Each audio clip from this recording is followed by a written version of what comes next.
All right. Now we are ready. So we're going to get this thing started. I want to give you a few instructions.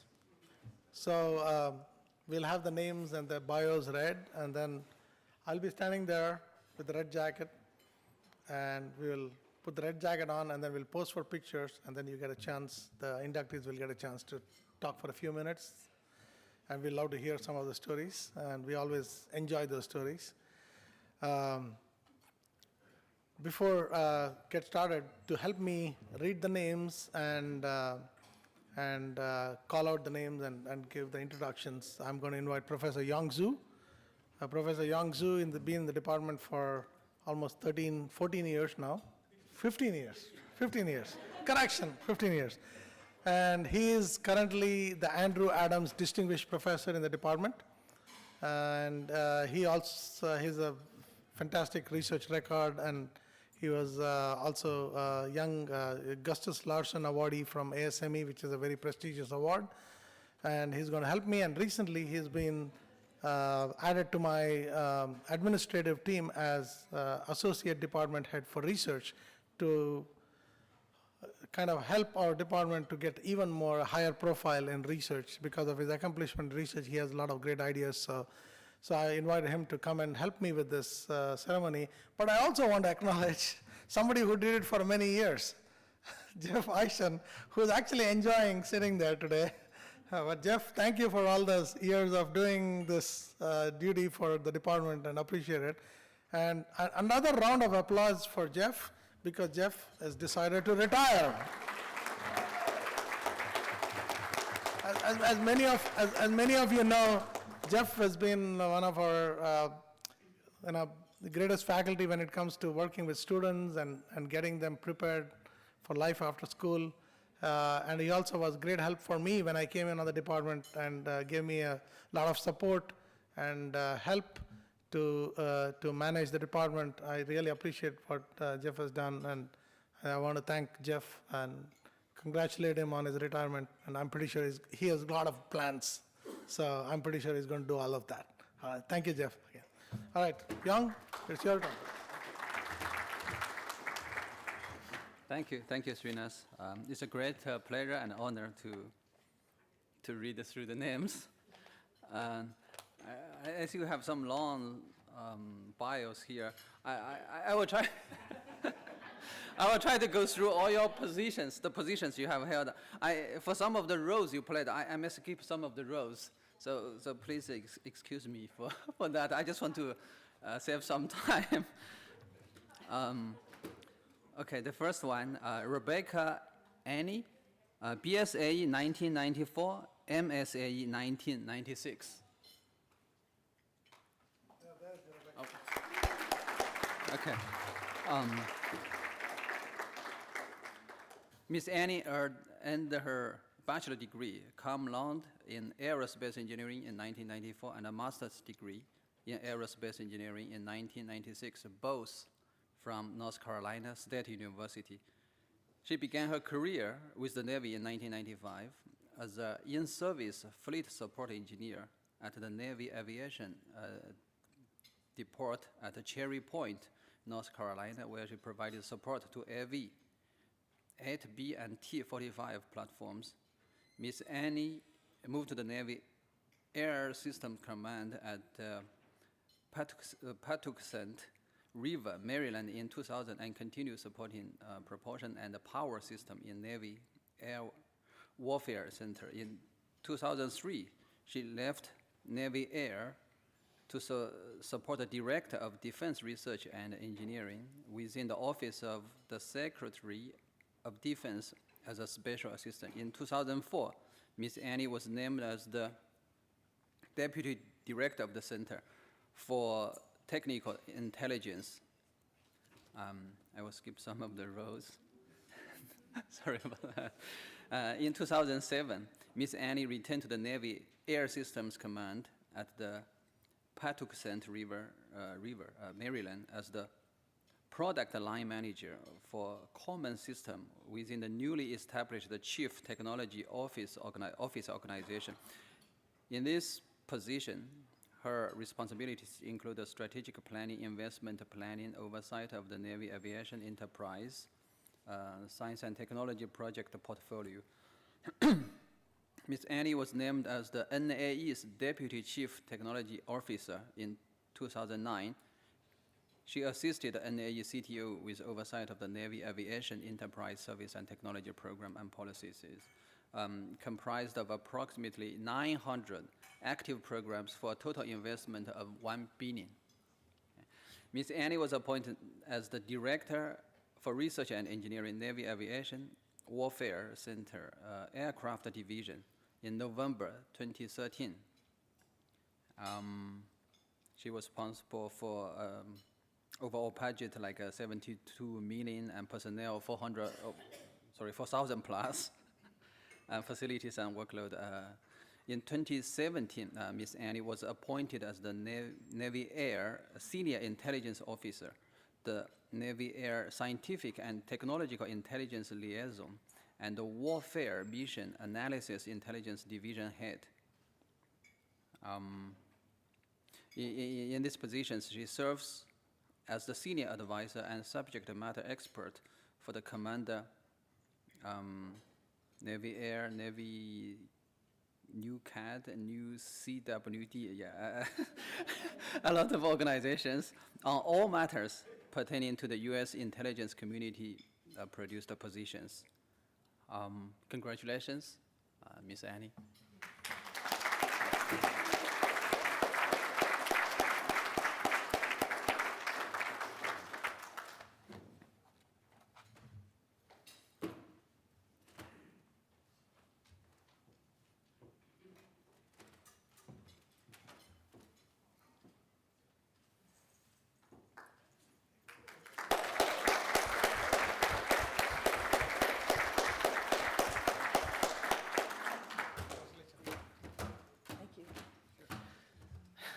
That was a lot. It wasn't quite as glamorous as it says on the paper. We were talking at the table a little bit ago, and I asked my predecessor in this honor, what did you say when you got it? And one of the things that he said was some of the things that we enjoyed as students here and why we came here in the first place. And we talked a little bit about Broughton, old Broughton Hall, and especially the train that would rumble by as we were learning about fatigue, and the Ringling Brothers Circus that would occasionally bring giraffes and elephants as we were trying to learn our course of study. But I chose this school because I love the campus, I love the program, I love the people here. I've been a proud alumni the whole time. Recently returned, just about 10 days ago, returned from a trip to France for 3 weeks and got on the boat, and the first person I saw had an NC State shirt on. So it's good to know that our alumni are everywhere and proud. And although I still can't believe that this is real, that I deserve this, I'm very, very proud of it. I'm very proud to be a civil servant with the NC State education and background. I think it served me well. I think it's been rewarding. Lord knows it's been rewarding, but I'm very proud of tonight, so thank you very much.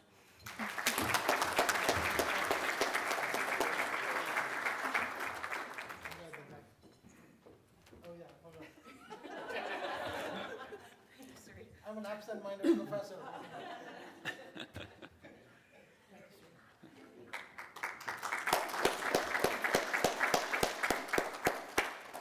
Okay, the second inductee tonight is Eunice Chingle, PhD ME 1984. Okay.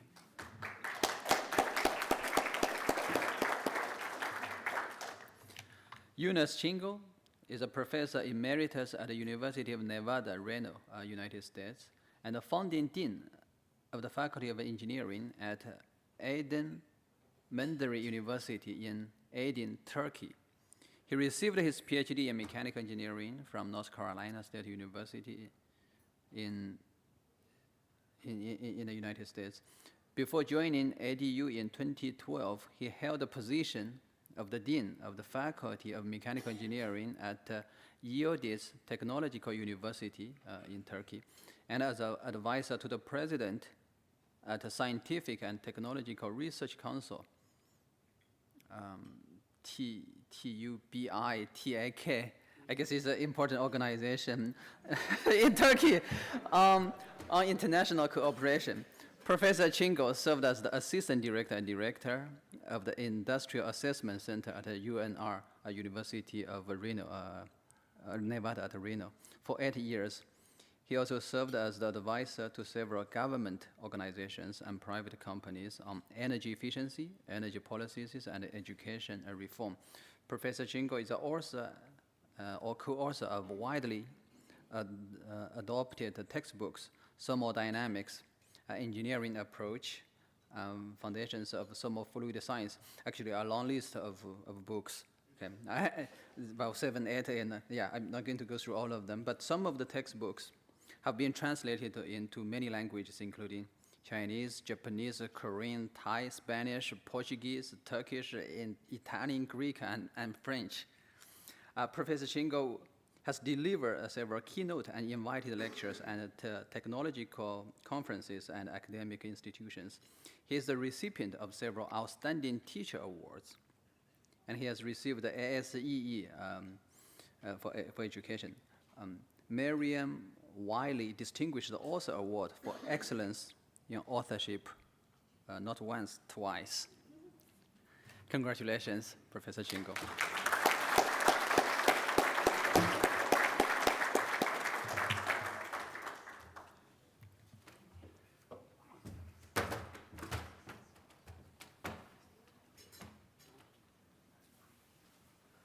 This time we'll do it right.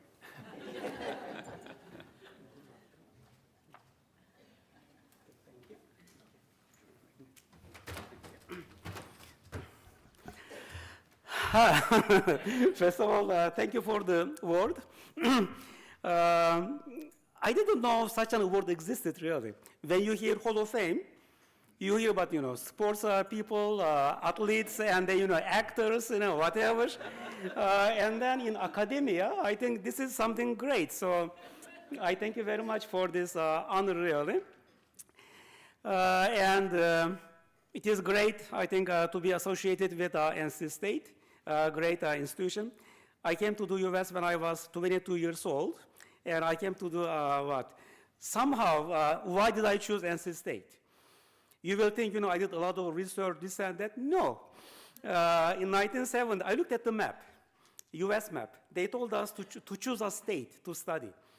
I said, well, it should be close to Turkey, so that makes it East Coast. California is too far. Shouldn't be too hot, too cold. So, Carolina should be just right. Close enough to the sea. So that was my scientific method of choosing North Carolina. And then since it would be NC State, of course, Raleigh, in engineering. And I wasn't a great student. They accepted me conditionally. They said, if you do well the first semester, then we will accept you as a regular student. And well, I did well. So I continued my studies. And then again, my plan was just to go back to Turkey after master's. But I worked with Dr. Eckerlin, solar energy design class. I was their TA. And somehow I did very well. They were very impressed. They said, why don't you stay for PhD? I said, listen, I don't have money. If you want to stay here, you will have to pay for it. They said, okay, we will give you a TA-ship. Fine. And I was back into US. And then as soon as I came back from Turkey to start my PhD, the first week, Dr. Desjarnet caught me, in the hall. He said, can you teach thermodynamics? I said, listen, I just, finished my master's. And the semester started, and you asked me to teach a course which I don't understand.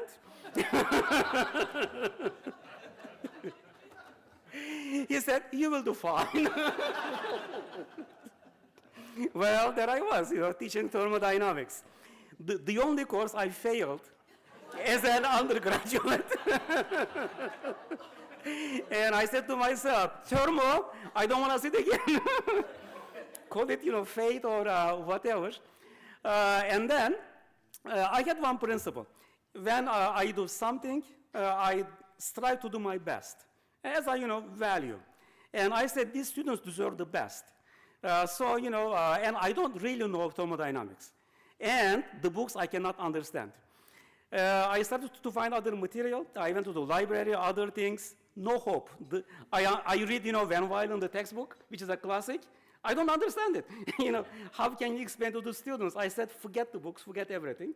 We know the basics. How can you make a sense out of it? That was my approach. How can you relate it to real world? How can you relate to, I think, students' experiences?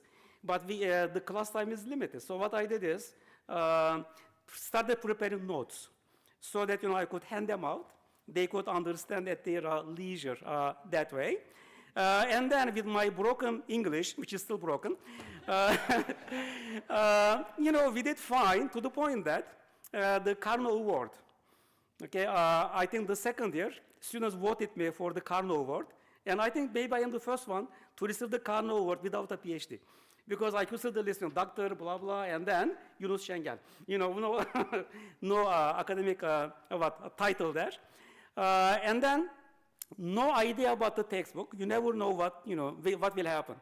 And then I went to Nevada. The students, liked the notes here at NC State. In Nevada, they loved it. And then they said, why don't you just, put it together, make it a textbook, then we don't have to buy a textbook. I said, NC State liked it, UNR liked it, maybe there is something here. And then I wrote a few chapters, and then I sent it to publishers. It got, I think, really great reviews there. And then I am about to sign a contract. I called, Hakan's father, my advisor, Dr. Özışık. I said, listen, I have a chance to write a textbook. What do you think? He says, thermodynamics, oh, forget it. It's very competitive. There are classics in there. No chance. And he said, I said, well, I'll try. I went to my chair, and I am still a young faculty member, maybe my second year at the UNR. And they said, hey, research, first publications, grants, this and that, textbooks will not get you anywhere. Okay, I went to the dean. The dean said, listen, I am 55 years old. I haven't wrote a book yet. So, and I said, listen, I feel like a pregnant woman. This child will be born. And the rest of the story. So thank you very much, and thank you for the time.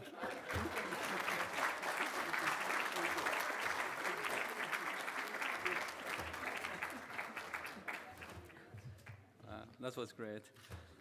The next inductee is Derek Cheston, BS AE 1984.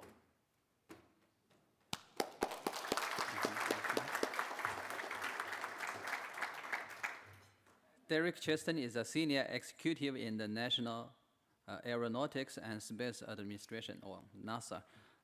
He began the NASA career immediately after graduating from NC State in 1984 with a bachelor degree in aerospace engineering. He has primarily supported the space agency in the engineering development and has held several technological management and leadership positions at the John Glenn Research Center.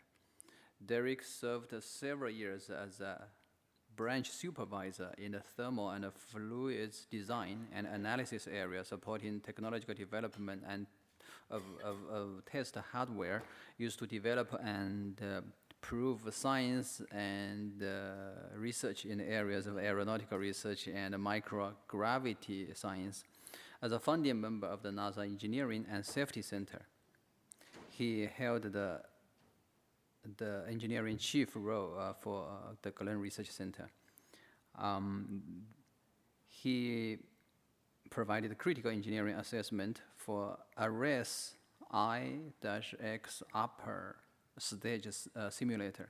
He was appointed to the senior executive service in 2009 as the chief of mechanical system divisions, and for the past 8 years has led the system engineering and architecture division.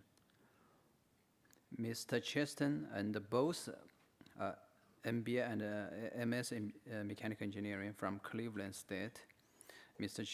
Cheston was born and grew up in Warren County, North Carolina. He currently lives in Woodmere, Ohio, with his wife Sharon and 3 adult children.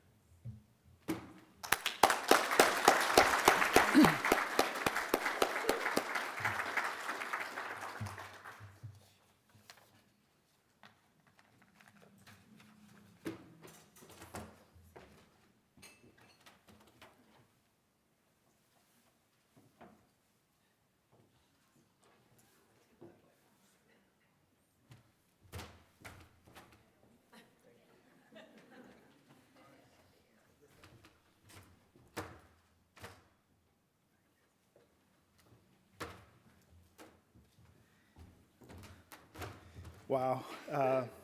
Good evening. Thanks. It's what an honor to be recognized. So first, I do want to thank God from whom all blessings flow. Without Him, I wouldn't be here. I have a list of people I love to just say thanks. But I want to give a shout out, memory for my mom and my dad who are no longer with us, Sterling and Molly Cheston. They were both educators, and they taught us, their 6 children, the value of education. My mom taught us a lot about respect for people, and my dad taught us a lot about pursuit of goals and service to others. So I put in here in the program Warren County because not a lot of people, I'm used to people not knowing where North Carolina is, but I'm surprised as I talk around the room when I tell people North Carolina, a lot of people know, so it's good to be home. I graduated from North Carolina High School in 1980, and so I know that sounds like a long time ago to a lot of you. And decision time for where to go to college. And I give a lot of credit to my parents. So I was next to the youngest of 6 kids.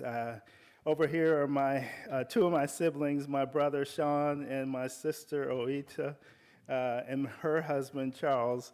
All of their people who went before me, they were majored in technical fields. My sister's a mathematics major from UNCG, and she was a VP for SAS, so you can talk to her too. And my brother was engineering physics, and so another brother was engineering. But they had, my 2 brothers who majored in engineering and engineering physics were A&T graduates. My parents were North Carolina A&T graduates. My parents told me, "Hey, you could choose where you want to go." And NC State had given me an offer, and A&T had given me an offer, but not just an offer, a scholarship. And so with all that, I put a lot of pressure on myself that they said, "You choose." And there was just something, a piece, I give credit that God gave me a piece about choosing coming to NC State. And I don't regret it. It wasn't not an easy journey coming here. At the time, there were not a lot of African-American students or women in engineering. And I remember trying to find the niche that my brothers had as part of their journey at A&T. And I found that niche. Some of that niche for me was the National Society of Black Engineers. This campus here was one of the first campuses to grow one of those chapters strong. There was also the United Student Fellowship, which was very near and dear to me during my journey. And some of the professors that I look back on and who made an impact on me. The one that scared me to death was Dr. Perkins. Dr. Perkins, in this intro to aerospace engineering class, that first day he says, "All right," and I would love to do his accent, but I'll spare you because I'm sure many could do it better than I. But Dr. Perkins said, "Look to your left, look to your right. At the end of this semester, one of you won't be here." And so that frightened me, and so and the rest of his class, right? You can understand why. But Dr. Desjardins, Dr. McCrae, and Dr. Hassan. Those were some of the professors that really stood out in my memory as I look back on that journey. And also in the Minority Affairs Office, Bobby Pettis, and is starting up the first mentoring program specifically for minority students. That was where some of the things that really brought me, kind of helped keep me, and then as I got through further into my studies, thank God, right? I was telling the story over here about having to take a civil engineering structures class because the mechanical structures class for aero engineering was way too hard for me. And I survived that. But then our capstone class, where Dr. Rich Walls, I'm not used to calling him Dr. Rich Walls was one of my classmates. So we graduated together from undergrad, and we were during that senior capstone project was really a good opportunity to build some relationships and to build some hardware, which was a lot of fun. So after graduating, I just want to say thank you to NC State for preparing me for that next stage of the journey, moving on to my career at NASA, and it's going on a 38-year career that ever since I left this university.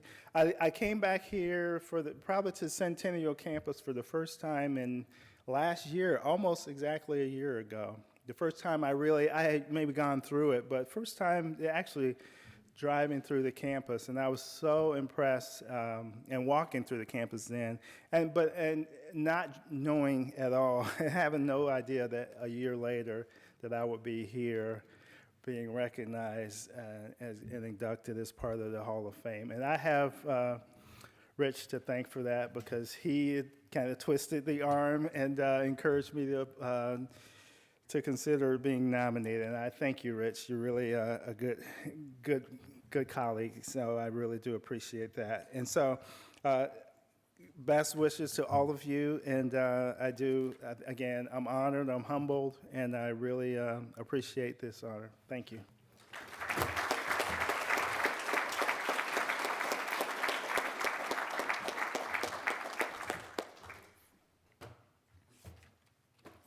Okay, the next inductee is Dean Eckland, MS AE 1986 and PhD AE 1989. Oh, it's right here. You can move it on that side. Dr. Eckland received an undergraduate degree in mathematics from Davidson College in 1979, and master degree in aerospace engineering from North Carolina State in 1986, and a PhD degree under the supervision of Professor Hassan in aerospace engineering from North Carolina State University in 1989. After spending 6 years at NASA Langley Research Center in Hampton, Virginia, he moved with his family to Stockholm, Sweden, where he served as a lecturer at the Royal Institute of Technology and was responsible for the propulsion curriculum. In 1995, Dr. Eckland and his family returned to the United States, and he pursued research in the technology of high-speed air-breathing engines at the Wright-Patterson Air Force Base in Dayton, Ohio. Dr. Eckland currently is the technology advisor for the high-speed system division's propulsion technology branch within the Aerospace System Directorate. He has authored or co-authored over 95 journal articles and conference papers in the areas of computational fluid dynamics, conceptual vehicle design, high-speed engine, and so on and so forth. He was recently awarded a Lifetime Achievement Award by the NAF Modeling and Simulation Committee. I guess that's a society. For his sustained service and contributions to that community.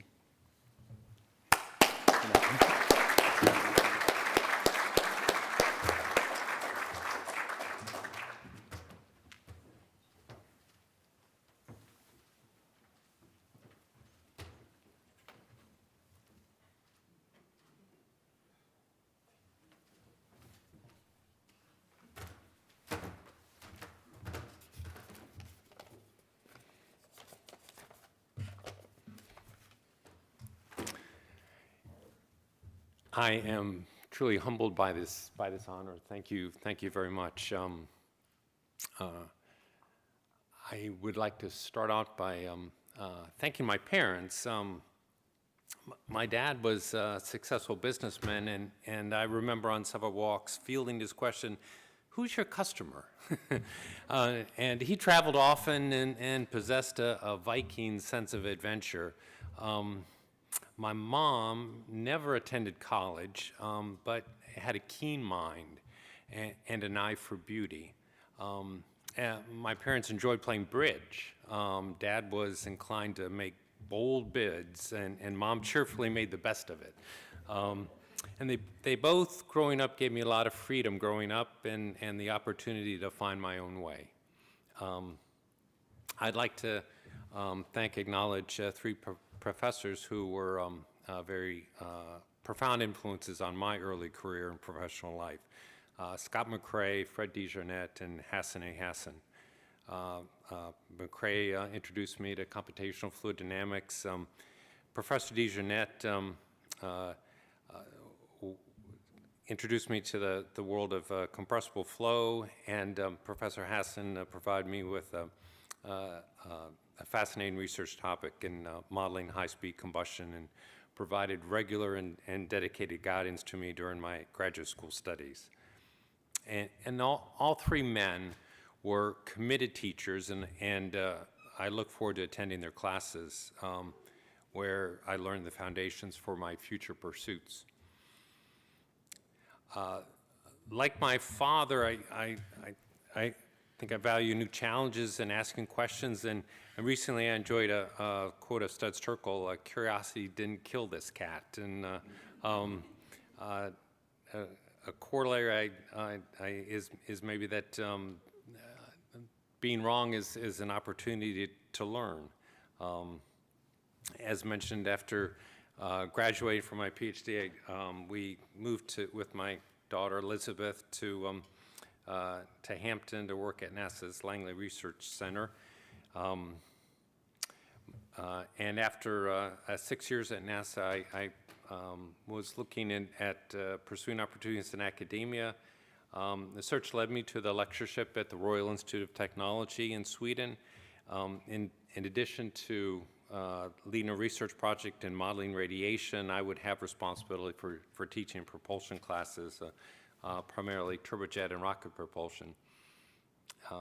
After interviewing and being offered the position, the decision to accept the job was not an easy one. We loved our home. Pam's parents were only 33 miles up I-64, having recently retired to Williamsburg, Virginia. And our two daughters, Elizabeth and Emily, were in good schools. Pam accompanied me on the interview trip. She said, okay. And it is my wife's sacrifice and support that I most want to acknowledge for any success that I've enjoyed. Thank you. Though I took a cut in pay, the 3 years in Sweden were instrumental in my career by broadening my perspective in propulsion. It was also as a lecturer in propulsion that I first kindled an interest in ramjet engines that I have quietly cultivated over the years and now gives my work its clearest purpose.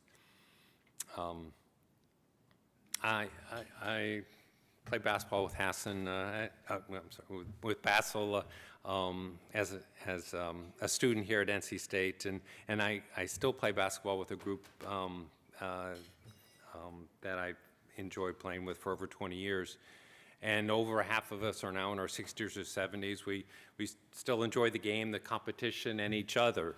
And one thing that basketball teaches me is that there are many ways to contribute to a common goal.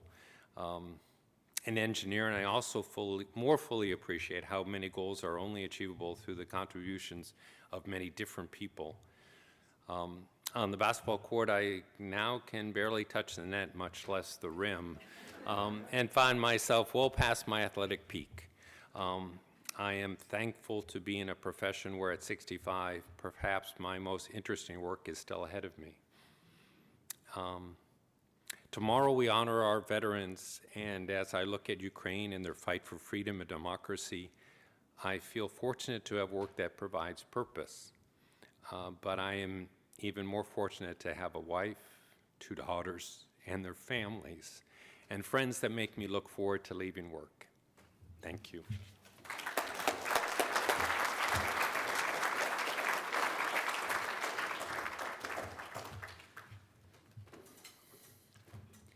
Okay, the next inductee is Bruce Owens, BSAE 1987, MSAE 1990, and PhD AE 1995.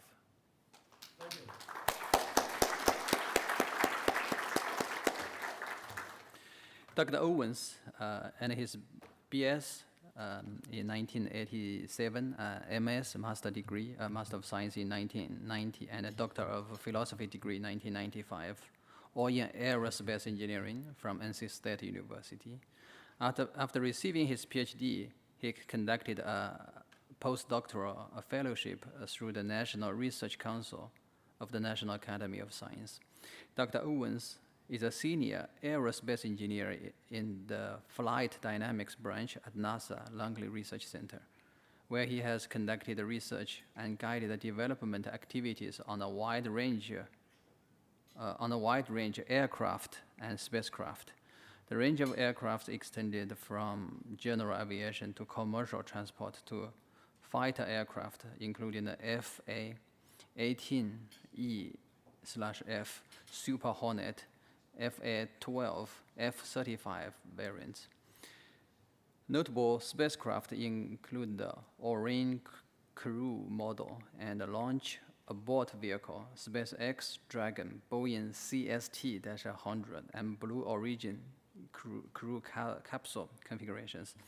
The flight dynamics work has employed techniques that involves CFD, computational fluid dynamics, wind tunnel testing, manned and unmanned flight simulations, and manned and unmanned flight vehicles. He has authored or co-authored over 30 conference papers and journal articles. He has won numerous NASA awards, including the Exceptional Service Medal and the Exceptional Engineering Achievement Medal, and the 2018 American Institute of Aeronautics and Astronautics, AIAA, Hampton Roads Section Engineer of the Year Award. He's an associate fellow of the AIAA. He holds a private pilot's license. A prominent feature throughout his career has been the mentoring of students from high school through from high school students through PhD graduate students.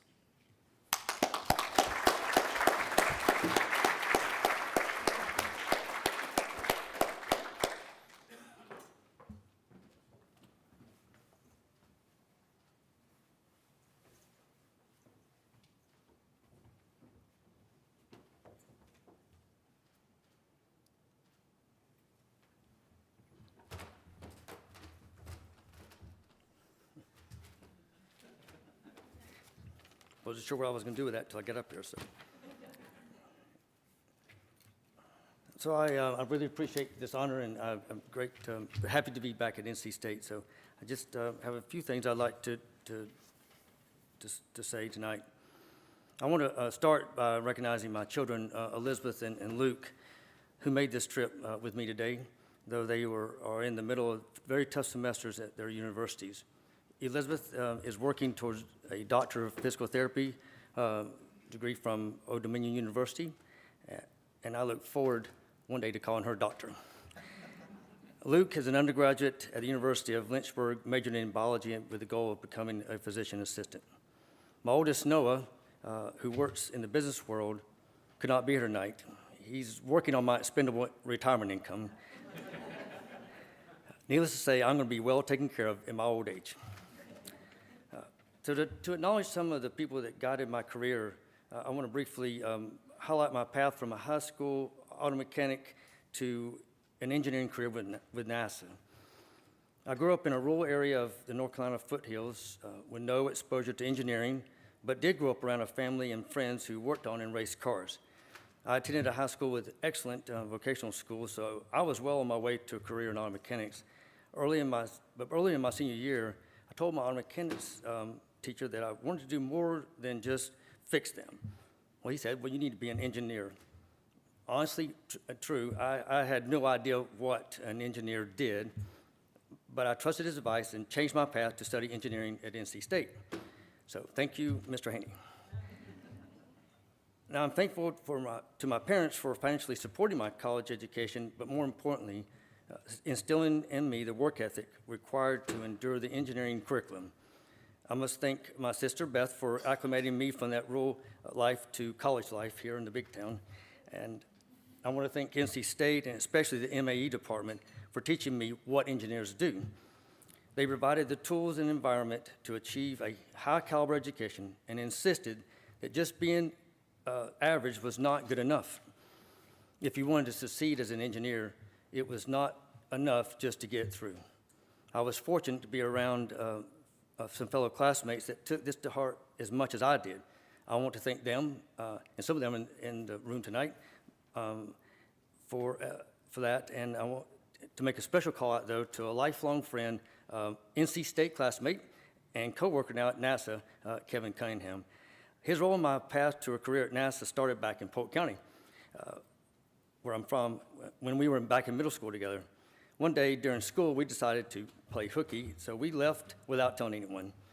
While most boys our age would have left school to do something that was not educational, Kevin and I went to his house and spent the afternoon, this is a true story, poring over a flight dynamics book he had recently purchased. It's a true story. You can ask him. This mutual excitement for aerospace engineering helped a lot during those engineering classes. My professors, next I want to thank my professors in the MAE department, and notably Dr. Perkins, Dr. Hassan, and Dr. DeJarnett. They provided the aerospace engineering education needed to be successful. All three were actually on my master's committee.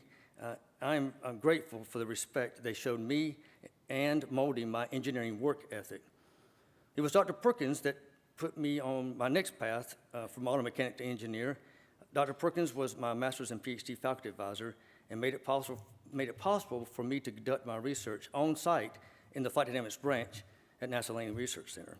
So conducting my research there at NASA eventually landed me a job in that branch, where I am still living the dream. I would like to close by thanking the NASA and all the industry peers that I've worked with throughout the years that have made that dream a reality.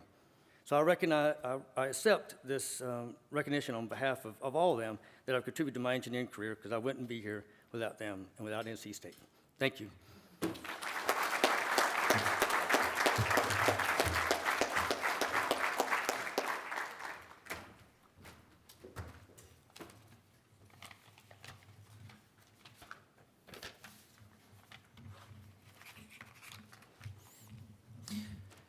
The next inductee is Hanker Ozisik.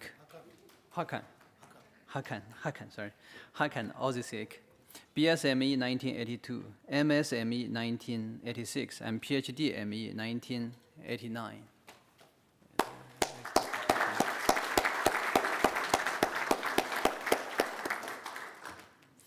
Dr. Hakan Ozisik and his BS in 1982, MS 1986, and PhD 1989, all from mechanical engineering at NC State University. Upon completing work as a postdoctoral research associate at the university, the same university, NC State Center for Sound and Vibration, he began a 28-year career with the Aerospace Corporation, where he worked various aspects of space and launch in support of national security space.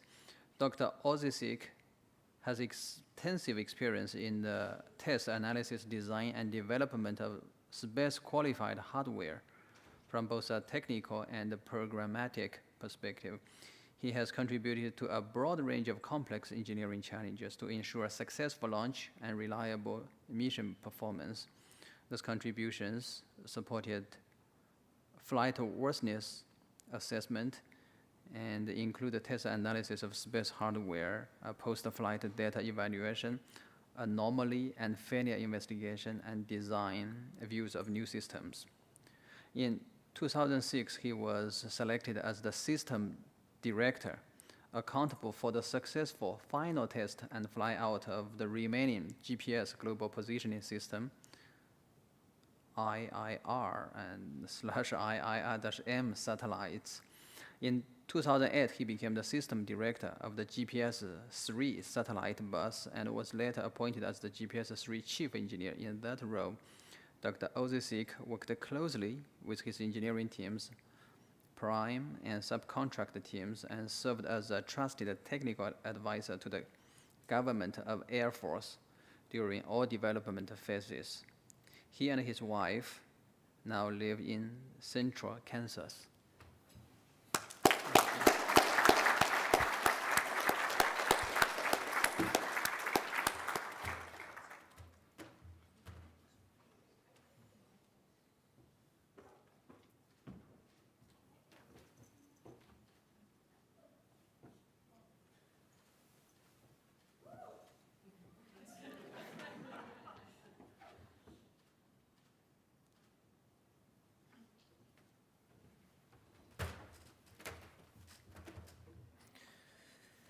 Wow, this is quite an honor. I wanted to say thank you to the nominating committee. Thank you to the MAE department, Dr. Cut. Thank you so much. I mean, it's a totally humbling honor just to be here among just a really distinguished group of folks and people that were here before. I'll try to be brief. North Carolina State's always been a special place for me. I grew up in Raleigh, and NC State sports was something I always looked forward to, football and especially basketball. Being here in 74, 83, it was incredible. But really the MAE department has a really special place for me in my heart.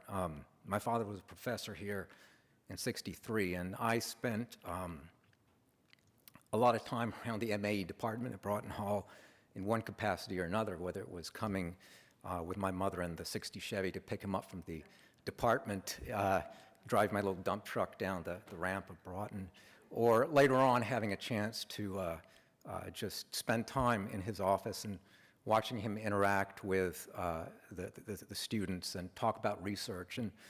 And I found that fascinating, and that really drove me to come to NC State for mechanical engineering. But really just those discussions really prompted my desire to go to get graduate education, and I love that, the mathematics, it's incredible stuff. But what I really wanted to say was I mean, the university gives a phenomenal education, but I don't think I realized the value of that education until I was later in my career. I think probably as I got to the point where I was out of my wheelhouse of what I knew and got to more complex problems where there are no textbooks, there's nothing to tell you how to do this. And you have to go figure it out yourself. You have to go read papers, read books, talk to subject matter experts. And you have to be able to put that together and understand it. It doesn't make you an expert on the subject, but at least puts you on even footing to be able to talk with somebody else intelligently and make decisions. And working in the aerospace industry and being able to make decisions, make recommendations, and make recommendations to your customer for space and launch where you really don't get a second chance is something that you just, it's incredible. I mean, just the university gave you the tools, the underpinnings to be able to do that. Without that, there's no way that could happen. Last point I'd like to make is that I've made some incredible friends throughout the years. And last night we got together, a bunch of us. We haven't all been together in 35 years. And we got together. And it's like we did not lose a step. And two of those folks are here tonight. Dr. Jennifer Radigan and Dr. Mary Claire Robbins. So thank you so much for your friendship and being here.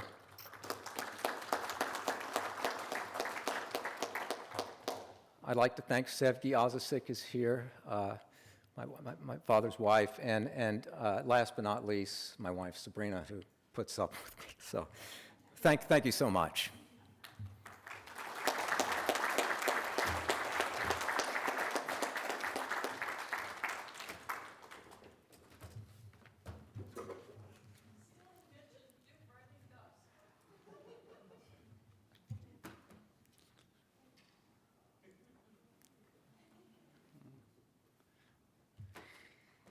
Okay. The next inductee is Jeff Richardson, BSME 1977. Where's Jeff? Oh.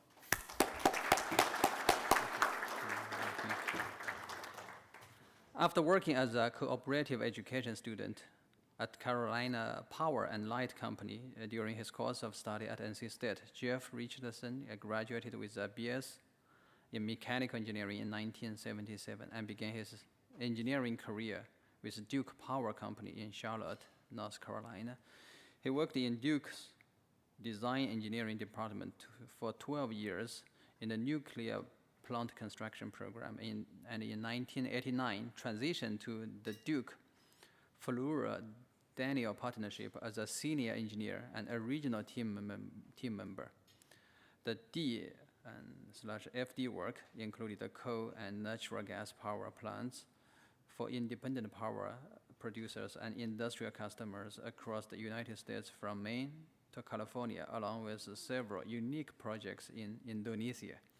After 15 years in the DFD partnership, Jeff returned to Duke Energy in 2004 as lead mechanical engineer, working with the flue gas desulfurization and cliffside modernization teams. He retired from Duke Energy after 35 years of service in 2012, founded the Ridge Tech Engineering, and continued his service to the power industry as a consulting engineer. The consulting role with multiple clients provided engineering and construction oversight to a fleet of new combined cycle power plants across the southern east and the development of several combined heat and power plants. Jeff fully retired, okay. Because remember, he retired once, I think in 2012, right? Jeff fully retired in early 2020 and had been registered as a professional engineer in North Carolina and Pennsylvania. He and his wife of almost 50 years live in Morrisville and Spruce Pine, North Carolina, with their doodle, Molly. Their two children each has degrees both from both North Carolina State University and UNC Charlotte. Their daughter is a professor of chemistry at a community college, and their son is an officer in a large metropolitan fire department.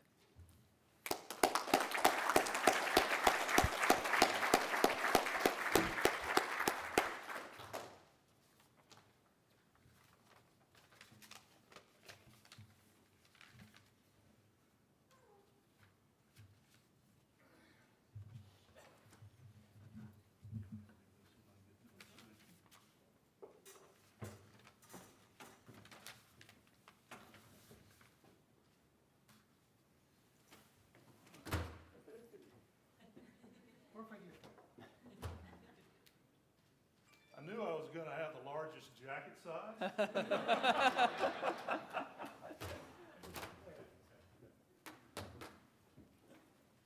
And after I scanned around the program, I think my diploma is the oldest one in the house. So I'm thankful for that honor. So at first, I was speechless. And then immediately humbled. Those are words I think have heard tonight. I'm not often speechless. But when I received the email about becoming part of this group, I wonder why I was even considered. As I'm sure most of us always felt like we were just doing our job. So looking back at least 50 years, in high school, I loved math and I loved science. And I really never considered a path other than going to engineering school at NC State, and then hoped I would enjoy a rewarding career as an engineer. I considered both mechanical and chemical disciplines, but early on I chose mechanical. And at the time, job market speculations kind of led me to that decision. Now those speculations were actually wrong, but I've always felt like I made the right choice. My interest in the mechanical discipline took me more toward the thermal sciences, And there were some outstanding professors teaching those classes. Your father, he transferred, right? Mr. Nakati, right? I'd say my overall favorite was Professor Richard B. Knight. And once I realized my vintage, maybe some of y'all don't know him, and some of you do, I hear you chuckling. The most memorable certainly was Professor Jesse Doolittle. And I was blessed to participate in this co-op work-study program, and I really want to emphasize that. And I'm going to mention the word mentor a lot tonight, and I'd like the students to seek out any opportunities you can for internships, and find a mentor. Everybody needs a mentor. Even if I was still working, I would still depend on a mentor to help with ideas. So I had some great mentors during those co-op work semesters, and that exposure solidified my desire to be a mechanical engineer. That work experience helped me to appreciate the relevance of my classwork. It boosted my enthusiasm for studying, and it improved my grades. And I still cherish that co-op experience. My certificate, hand-signed by then Dean of Engineering Ralph Fadum and John Hammy, director of the co-op program. That certificate still hangs with my diploma. And after graduation, I did enjoy a wonderful career at Duke Energy. Again, mentored by some really gifted folks, and at least 2 or 3 of those you would consider an engineer's engineer, if you've heard that phrase. And all through this time, I had the unwavering support of Malia, my lovely bride of almost 50 years. She's with me this evening. She helped support us during the college years, and then did the lion's share of caring for our young family as I began my career. And as I mentioned in my bio, in the last years of my career, I was in a position to really focus on giving back and mentoring some of our younger engineers. And that was really a great way to finish a 43-year career. The curriculum and the work opportunities available to graduate engineers certainly different than they were 45 years ago. And I know our school will continue being innovative to meet the changing needs of our industry. I'm honored to be here this evening. Many thanks to the advisory board and to the department for this recognition. And thanks to all my fellow inductees for your dedicated service. I'm grateful to be part of this distinguished group and proud to be an alumnus of NC State. Go Pack!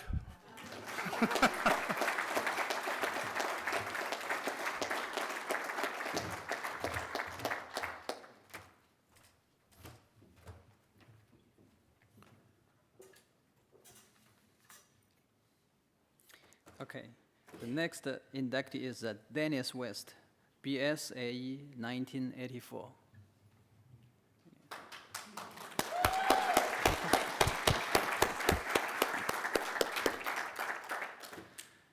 Mr. Dennis West is a 1984 NC State graduate in aerospace engineering. From 1984 to 1988, Mr. West served as a production support engineering at the Fleet Readiness Center, Cherry Point, working on Navy and Marine Corps aircraft and helicopters to include AV-8B, F-4, F-4, C-130, and H-46 programs. From 1988 to 1994, Mr. West assumed the duties of the lead engineer for the Tomahawk cruise missile program for recertification and refurbishment programs from 1995 to 1998 as the fixed-wing aircraft engineer branch head and the support equipment engineering department head. In 1998, Mr. West was selected as the research and engineering group head, Fleet Readiness Center East. In this role, Mr. West led 5 engineers and technicians and to provide the technical service, engineering investigations, on-site engineering support, and so on and so forth. Let me see.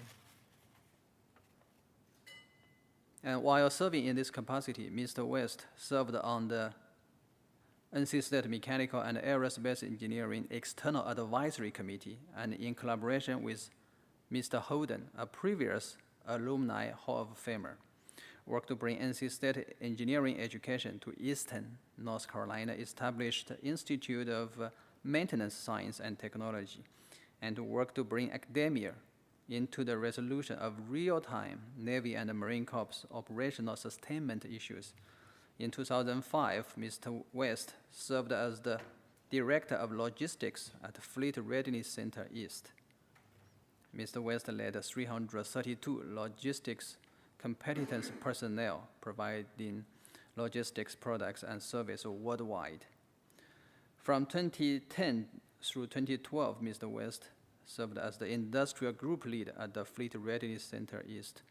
Mr. West led a production operation comprised of 2,500 artisans and other professionals in the scheduled maintenance, modification, in-service repair, fleet team service for the Marine Corps and Navy helicopter and vertical lift programs. In 2012, Mr. West was selected into the senior executive service ranks as the deputy commander for Fleet Readiness Centers in the Navy Air Systems Command, Patuxent River, Maryland. Mr. West was responsible for 18,000 civilian, military, and contractor professionals across 8 Fleet Readiness Centers, providing aircraft engines, components, support equipment manufacturing, field team services, to the operational fleet globally with an annual budget of $4.4 billion. In 2016, Mr. West retired from the senior executive service and currently serves as the Director of Strategic Operations for Andromeda System Incorporated, a logistics and engineering company provided fleet supportability solutions to government programs and commercial companies. Mr. West is a proud father of 3 daughters: Amy West, NC State Master, a graduate in biomedical engineering, and a Park Scholar; Amanda West, East Carolina Master graduate in nutrition, and is a registered dietitian; and Abigail West, a brilliant 8-year-old. Mr. West, his spouse Erin, a graduate from Ohio University in mechanical engineering, and a daughter Abigail live in Beaufort, North Carolina.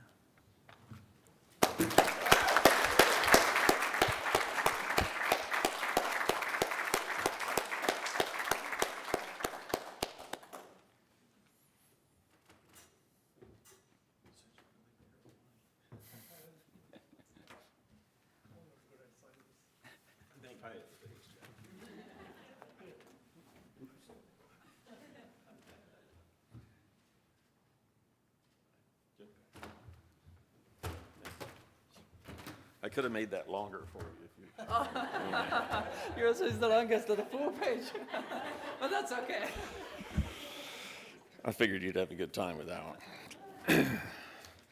So I also was very shocked when I got the email about this honor. So much so that I thought it was a scam. So I had to make a few phone calls to verify if it was or if it wasn't. You never know these days. Because I certainly didn't think that I would be honored in this way when I barely escaped this place the first time that I was there. If it hadn't been for Dr. Perkins and Dr. Desjarnette taking the absolute value of my scores in order to grade me, I probably wouldn't have made it. But I did. So the last time I was honored in this way, I was asked to be a commencement speaker for the aerospace class. This is in the early 2000s sometime.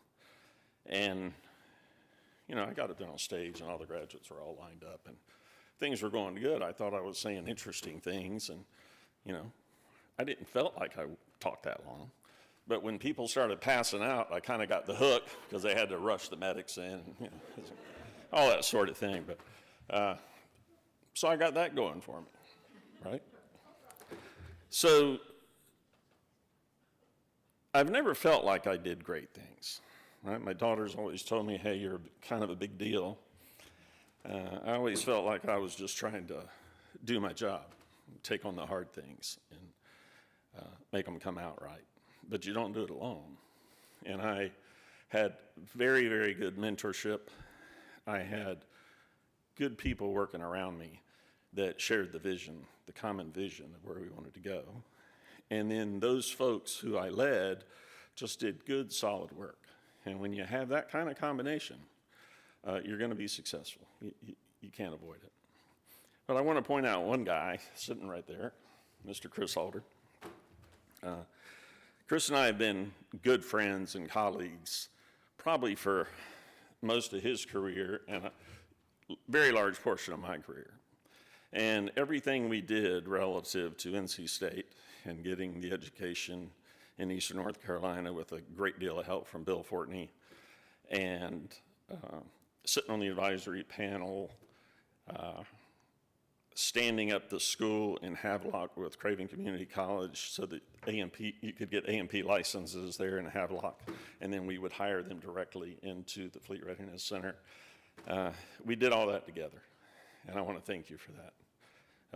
Chris made me look good a lot of times, and I certainly relied on him to help me with that. Well, when you look this good, you know, not all engineers can talk to people and do things, you know, so you have to have people like Chris in the background that actually do work.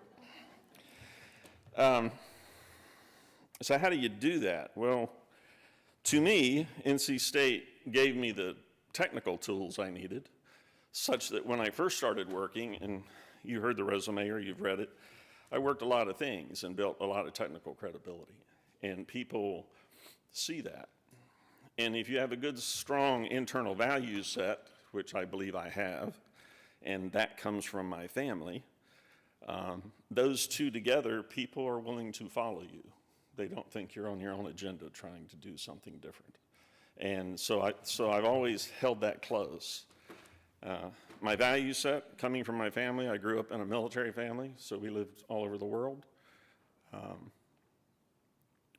My father was a staunch supporter of the American way of life, and our country was important, reasonableness was important, tolerance was important. All those things that you would hope you see in your leadership were things that I grew up with, and it made me who I am and how I do business. I want to introduce my family a little bit more in a minute, but I have someone I'd like to thank, and I believe this is an appropriate place since I don't even know where this individual is anymore. But I want to talk about the importance of education and the small differences that you make in people. So when I was in high school, I had a side job. I was driving a forklift in a mobile home plant, and I enjoyed it. I mean, up till then, that was one of my most enjoyable jobs, was just sitting on that forklift, driving around, delivering stuff to the production line. So I go through high school, and my plan after high school was to drive that forklift. That was the depth of my planning, was drive that forklift. And so my senior year, and it was very late in the year, my advanced math teacher, who was Mr. Jack Bird, and was an alumni of NC State, came up to me in my locker, and he said, "Hey, Dennis, I've heard everybody else talking about where they're going to go to school. I haven't heard you saying anything." I said, "Well, that's because I'm not going to school. My family can't afford to send me to school. My father was an E6. There was 6 of us kids. There was no money there to send anybody to school." And he said, "Oh, don't worry about the money part. We can work that." He said, "What'd you make on your SAT?" And I said, "I didn't take the SAT." "You didn't take the SAT?" I said, "No, I wasn't going to school. Why would I take the SAT?" Well, grabbing me by my ear and dragging me into his classroom, he got on the phone to find out where the nearest next SAT was being given. and that was at then Campbell College. So that Saturday, he came and picked me up at the house, and he paid the $8 to take the SAT. And I went in there and took the SAT, came out. He told me to go back in because I wasn't done. I said, no, I'm done. I've done everything that I can do. And it turned out really well. And 2 months later, I was up here for orientation at NC State. And felt like an idiot because I was the only one in my family that had ever been to college. And I didn't know what it was about. I didn't have a clue what it was about. So we get there and we have these counselors who were going to meet with us during orientation.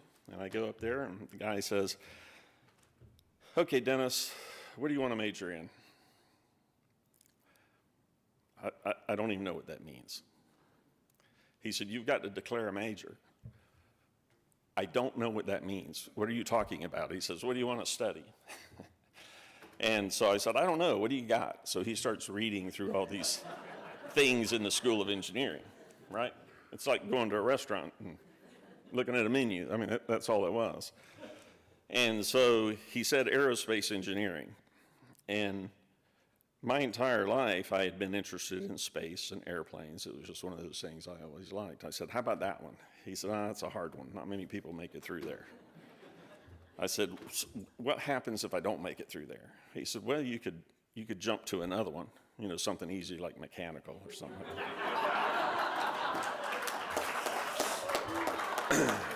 I said, well, in that case, let me give it a shot. And so that's how I declared my major, and I stuck with it. And the professors who everyone in here has mentioned, and Derek, I'm with you, right? Dr. Perkins, Dr. Desjardins, I think the only reason I made it through there is I was making car parts for them down in the mechanical engineering lab, because I had a work study job down there teaching mechanical engineers how to weld and, you know, operate the machines and whatnot. Again, the best job every job I've ever had was better than the last job that I had. So I tell you that story because I never found out what happened to Jack Bird. I don't know where he is. I don't know if he's even still with us or not. But that little bit of influence where he just talked to me, he acted and he did something, led me to me standing here, right? He started the path. He started the path. It only takes one person to start a path. And because of that path, sitting at my table tonight, I have my lovely wife, Erin. She is a mechanical engineer from Ohio University. Go Bobcats. What did I say? Yeah, mechanical engineering, right. Yeah, I'll catch it for that later, but yeah, I'll pay for that. My eldest daughter, who is a NC State Park Scholar in biomedical engineering, and bachelor's and master's here. My middle daughter, Amanda, who went to ECU and got her bachelor's and master's in nutrition, is now the director of nutrition at Martin General Hospital. And my young daughter, Abigail, she's my third little sweetheart, and she's a principal's list student at Beaufort Elementary School. So life is good. So you start a path, education begets education, and they're going places. And Abigail one day will probably be here in the vet school at NC State because that's just where her heart's at. Every animal on the planet has to be saved, and she's going to do it. So that's a good thing. So with that, thank you very much for this honor. I'm very humbled by it. It moves me to know that I was recognized for this, and now I can really, really retire and just relax thinking about how great I am. Thank you.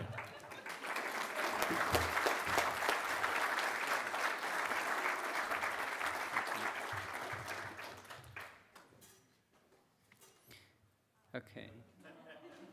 Wow.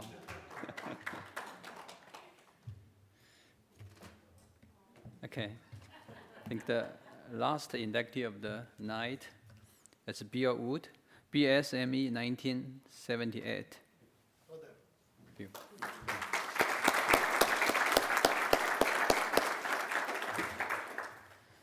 Bill Wood received his BSME in 1978 and began a 41-year career at Duke Energy Corporation. Okay, another Duke Energy. Retiring in 2019. Bill was involved in many facets of power generation projects, including seating, design, construction, commissioning, and testing of nuclear fossil cogeneration and solar plants.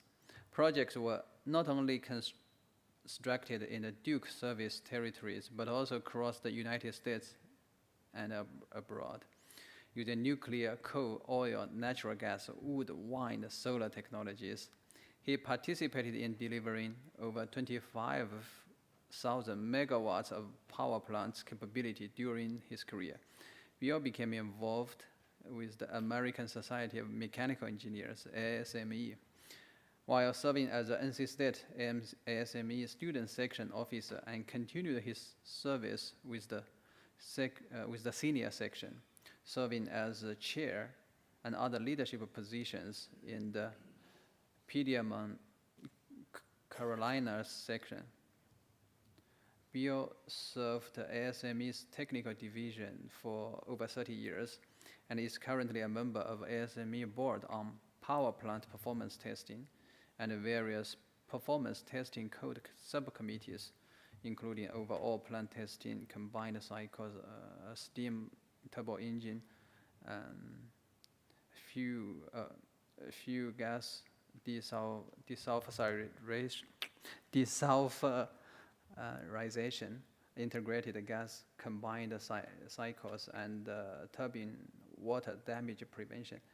Bill is the recipient of 1978 NC State ASME Faculty Advisor Award, 1984 NC Governors Award of Excellence for Waste Management, and in 2020 ASME Performance Test Code Medal.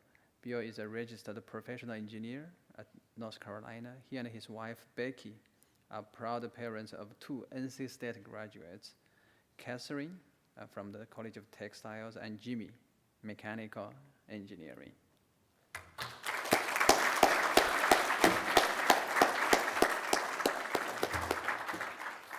Made all that up.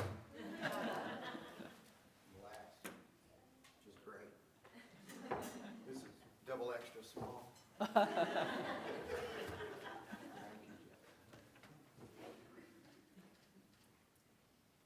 Let's hear it for the best award presenter ever. If he was on the CMAs or the Grammys, you'd be the guy. Really. So I didn't write anything down except on my chicken order. And I didn't have a pen, so, well, they found a pen. After listening to all this, I kind of wonder why I'm up here. But it's a great honor for me, for all of y'all I know, and for all the past recipients, Dr. Ekin and Robbie Isaac, and Steve Ray, thank you very much. I don't know, so I can't read my writing down here. No, it is a real honor, and so what Jeff and I worked, he talked about, everybody here tonight talked a lot about mentors and people who inspired them. I heard that. I had that in my mind before I came here. You know, somebody, the previous fellow, and I'm bad with names. Oh, right here, Dennis.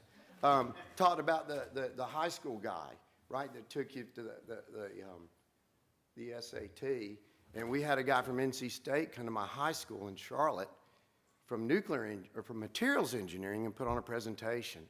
And that inspired me kind of to go into, think about engineering. And I started out at UNCC, and this was I have next to the oldest degree here behind Jeff, 1978 graduate, but, well, I put this down a little bit because I'm shorter. But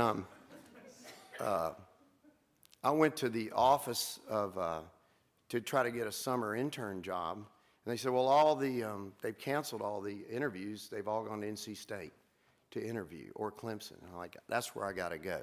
And that's how I ended up at NC State. 3 years here, and it taught a lot about mentors, and I think everybody mentioned that, as I said.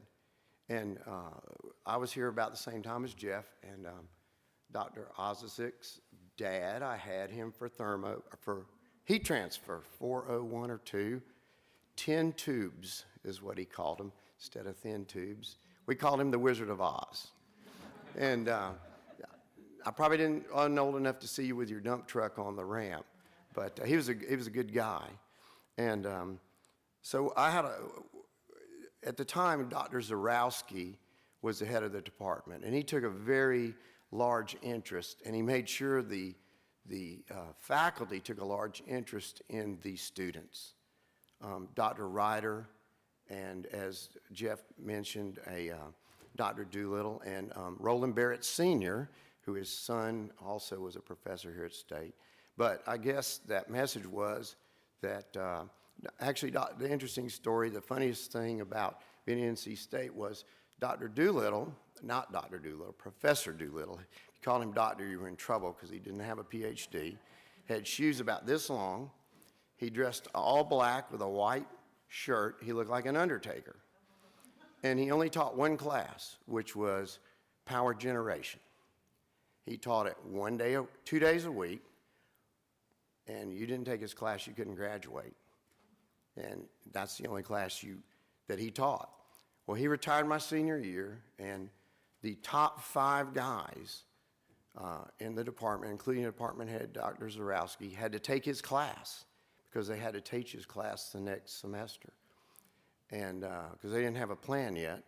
But he inspired me to be interested in power plant engineering, and you heard the thing, built a lot of power plants and traveled all around.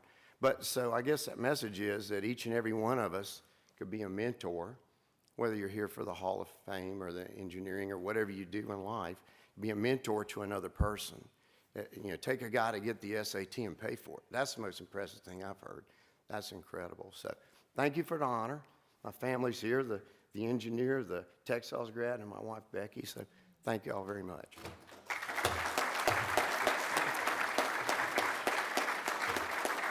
And because I'm last and I got to listen to all your speeches, I could write it all down on the